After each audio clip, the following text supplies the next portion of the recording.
Hi, I'm going to talk about season 2 of Beastars, the anime, and the manga, and I will be talking about spoilers, so you have been warned. I loved season 2 of Beastars. I binge watched the whole thing in one night. The animation was great, the music was great. Studio Orange is doing a really great job with this series. I liked for season 2, I'm just going to break it down bit by bit. First off, our main character, Legoshi, I still really liked him this season. I liked him, I think, more the first season. This season, he did feel a little slightly bland. And I thought Louis, who's really more the secondary character, had more of the interesting story, but I'll get into that. Legoshi to me acted like a furry Peter Parker this season. When you There's a scene where Jack, who's his friend, is very tearfully telling Legoshi, "Oh, I just wanted you to have like a normal life and be happier and just be happy. And the stronger you get, the more unhappy you are." And Legoshi says, "My strength isn't for my own happiness. It's for the happiness of others." And then he jumps the chain link fence and then jumps off, and I was like, "Oh, he's a furry Peter Parker." And Jack is Mary Jane, wanting him to not fight crime anymore. And Legoshi, I think, had to adjust his outlook on life this season with terms of how his life was going to look with Haru.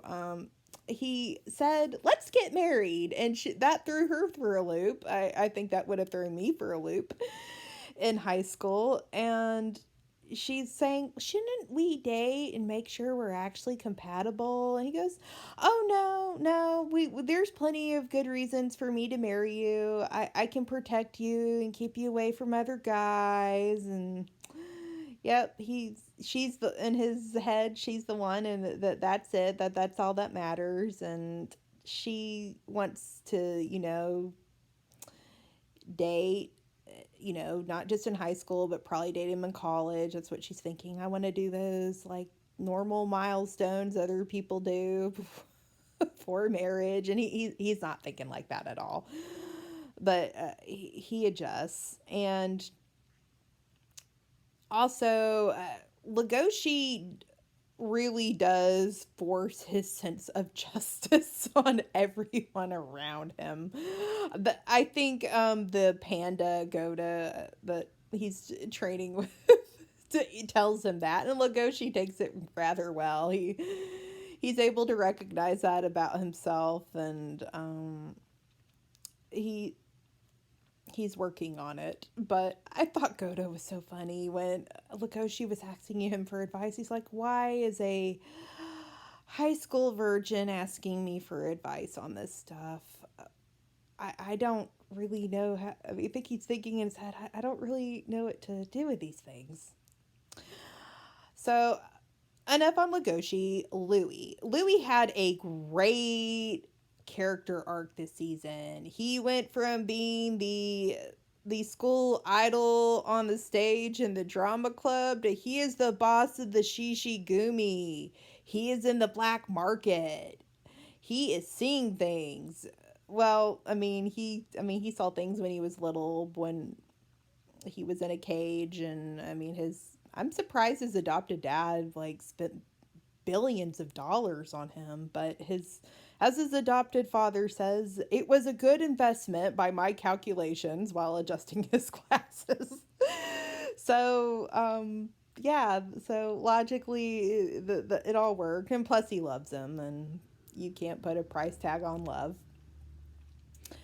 I did like during Louis's confrontation with his dad. I didn't. I think it would have been nice for him not to have a gun pointed at his dad's face, but whatever works.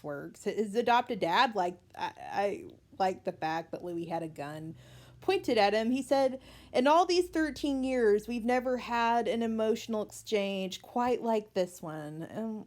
Yeah, I guess not, because we see in the flashbacks that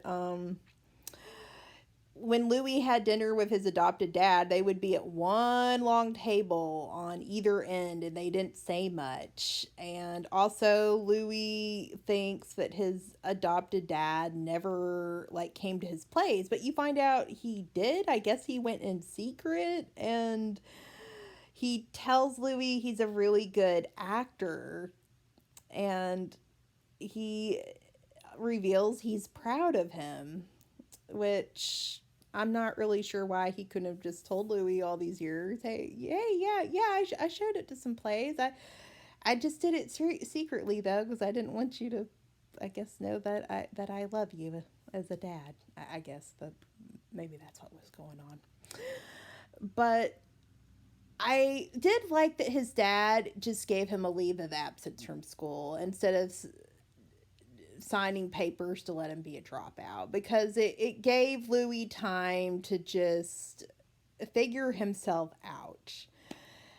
And also, he was able to confront, I think, the childhood trauma he had. I think he avoided the black market until he, was forcibly made the boss of the Shishigumi.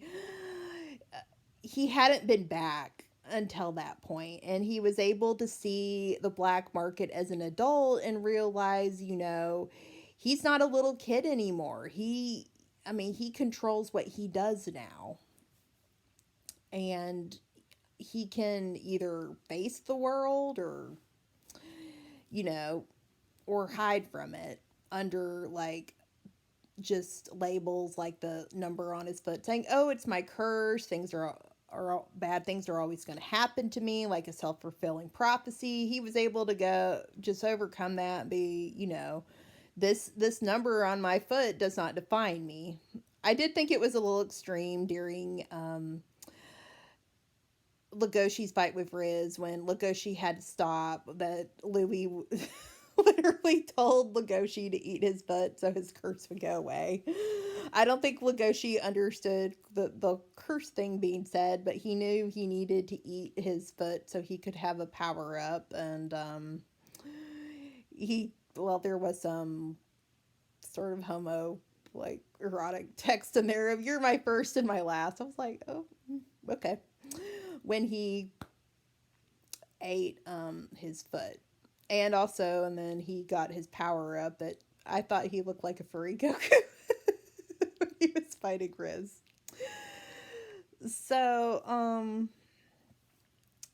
and the fight itself, I think I did see in some reviews, people said, "Oh, it led much to be desired." I'm really glad the fight didn't escalate more than it did.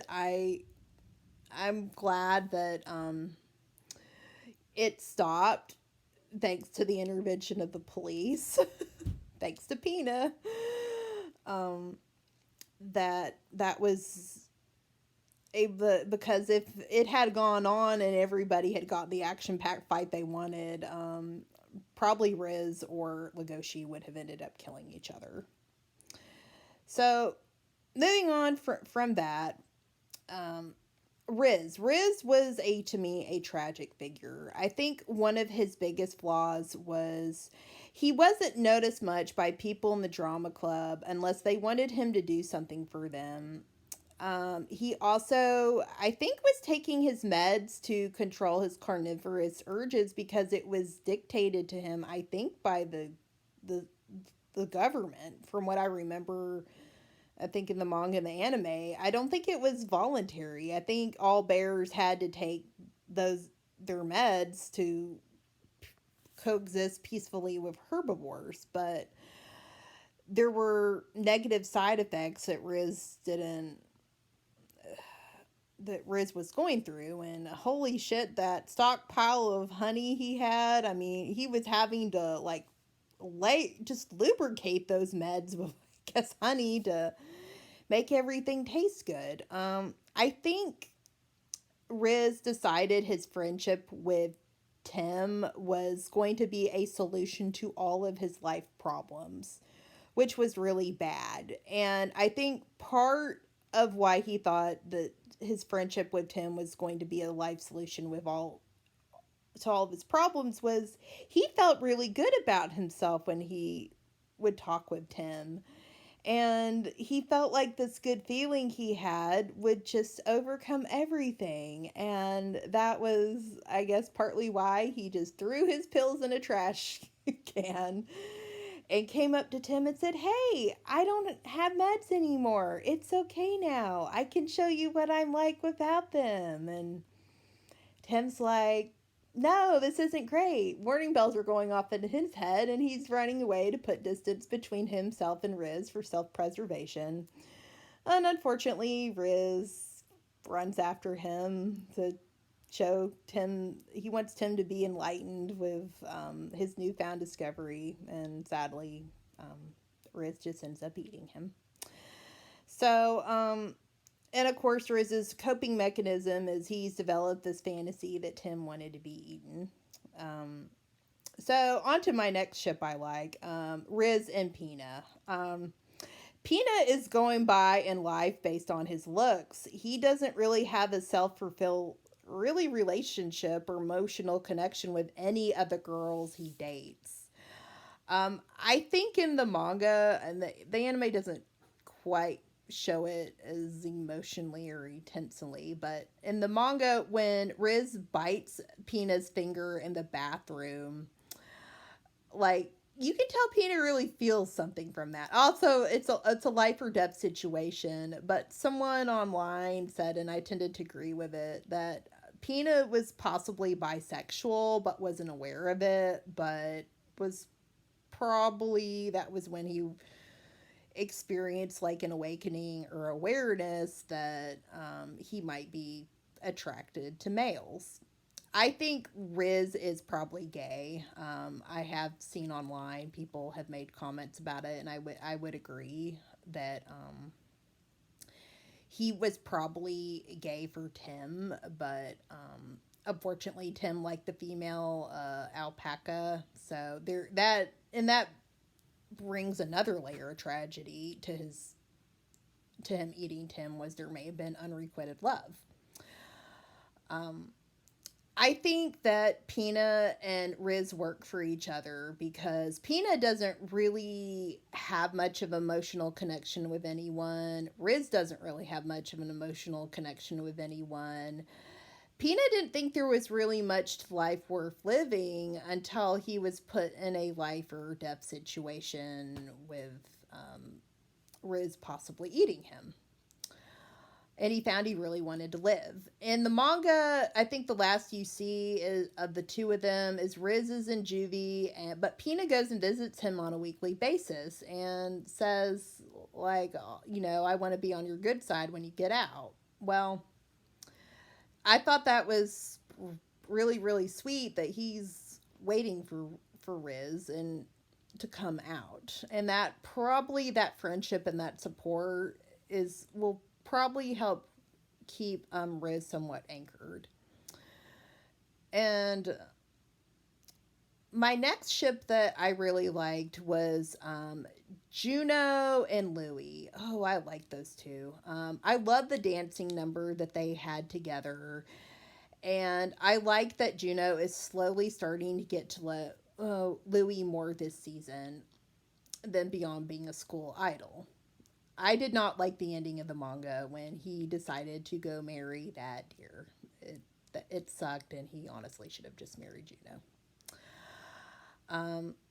If you want to read a good Pina Riz fanfic, there is Lockjaw.